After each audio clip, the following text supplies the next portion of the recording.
Sup nerds, I'm Tom. We're going to talk about the Twilight Garden expansion for Mystic Vale.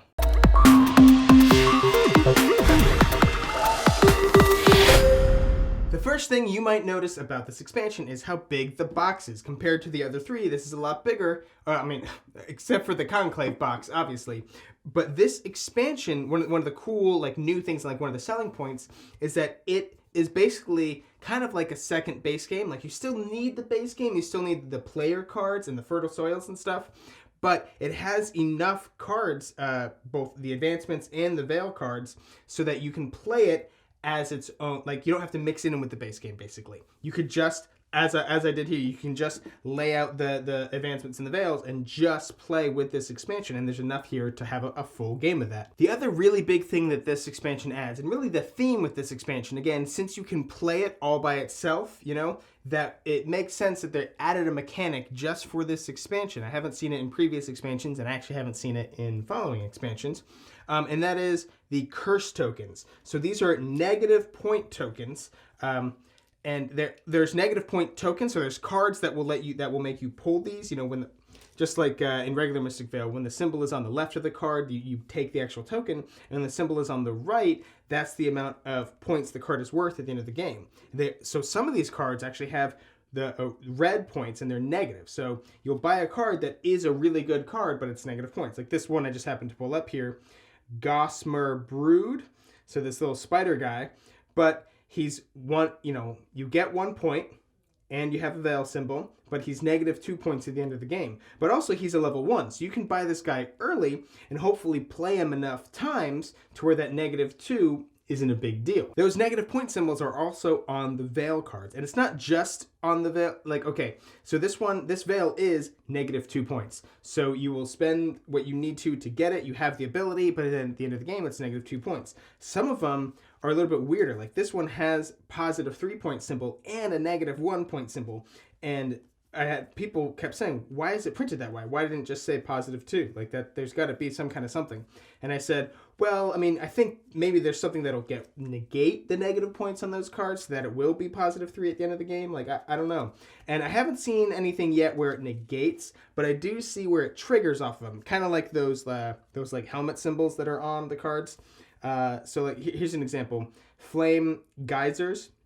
One bot, you choose one. All players must gain the negative point tokens equal to the negative point symbols on their Vales, or all players must gain positive point tokens from the box equal to the negative point tokens, the negative point symbols on their Vales. So that red symbol is the negative at the end of the game thing. Also, like this card here, Purifying Springs. This one's really cool. At the end of the game, this card is worth plus positive points equal to the red negative points on your Vales. So it's not, I guess that one does kind of cancel it out, right, in a way. It is just really cool, though, to see an expansion for Mystic Vale that kind of has, a theme. I feel like the other expansions just added more cards. And again, since you mixed it in, it wasn't something, there's cards that you could potentially not see a whole game, especially, with the level 1 Vale, since you only use such a small amount of them. They added different mechanics along the way. There was the one symbol where you could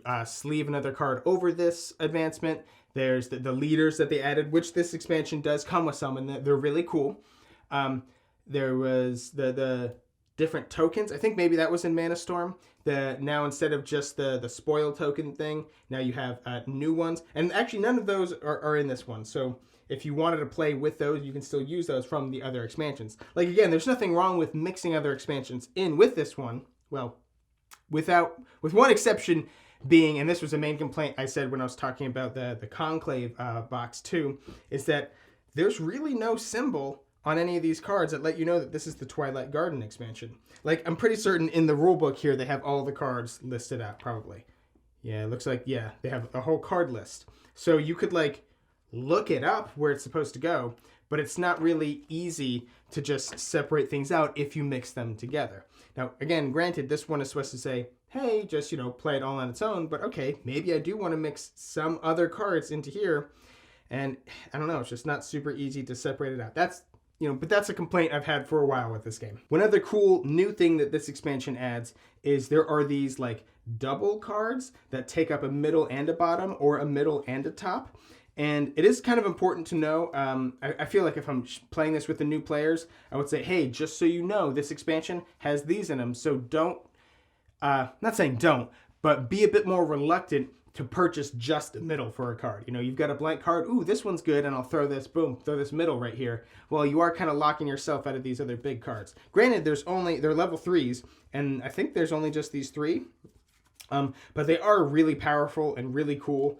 So, you know, also really expensive. I wouldn't lock myself out of them if I had the opportunity not to. So like I said earlier, this expansion does come with some new leaders. And now I don't always play with leaders. They're a bit advanced, so definitely not with new players. But, you know, I do sometimes. And I do want to talk about 2 really interesting ones, you know, and this is the type of thing that I really like in games, is not just giving you new powers and new abilities and, like, you know, better ways to gain resources and whatever. These are kind of game changer things. Like this one, Hectoro, the hunter, this wolf looking guy. So he has harvest. The opponent with the most veils gains 2 curse tokens, the negative points. And the opponent with the most positive point tokens gains 2 curses. In both cases, they must have at least 1. But the most important thing is that he's negative 25 points when he's on his starting side. It's free to flip him over, but then when you do, his ability is, when played, skip the rest of your prep and planting phase. You cannot spoil until your next prep phase. Place the top 7 cards of your deck onto your field. So you can have a really big turn, but then when you discard, flip Hectoro back to the starting side. So he's positive points when he's on the second side, but then he's negative 25 points, which is a big deal when he's on a starting side. So you really want to play him on a starting side, flip him over, put him back in your deck, and not play him again, and then win the game. You know, it's really hard timing. I mean, it's a pretty powerful card, and you can be giving other people negative points to kind of negate that negative 25, but still, you really don't want to end with him on a starting side. But then this other guy is even crazier. I'm probably going to pronounce it wrong. Lique, Corrupted Soul.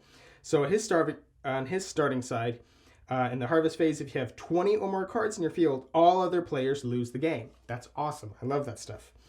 During the harvest phase, you may choose up to 4 cards in one opponent's field. That player must put one of the chosen cards into your discard pile. So that's another thing of mixing cards into discard piles. But here, look at this. He is negative 100 points. That's crazy on his starting side. But then if you flip him over, when played, look at the top 2 cards of your deck, discard any and put the rest back in any order. Harvest, you may pay 5 money to flip the quay to the starting side. So you could even though you pay the 5 to flip them over, and hey, you've got that monkey off your back, that negative 100. But you're so confident that you're going to play, you've been playing so many of the green symbols to cancel the cursed lands and stuff, that you think you're going to play a bunch of cards, you're going to have all 20 or more. If you're putting other players' cards in your deck, of course you can have more than 20. But you're so confident that you're going to be able to put all those cards out that you're going to flip them over and incur the negative 100 if you don't. That's just so much fun, you know? That, like, taking a huge risk of, I'm going to win this alternate way, but if not, I'm totally going to lose. But hey guys, that was the Twilight Garden expansion for Mystic Vale. It's really cool. I love the fact that you get to play it as its own without mixing it in. I really like that we have that cursed tokens theme going on here. Yeah, highly recommend that you get this. Well, mainly for Mystic Vale fans. I mean, I think probably some of the smaller box expansions will probably be better to get first, just so you can mix it in with the base game. Or, you know, maybe not. Maybe you want to just take the dive. That's completely up to you. But hey, I'm going to put a purchase link to this game and the expansion in the description box down below. Go get yourself a copy. And hey, while you're down there, don't forget to subscribe to our channel so you'll never be bored.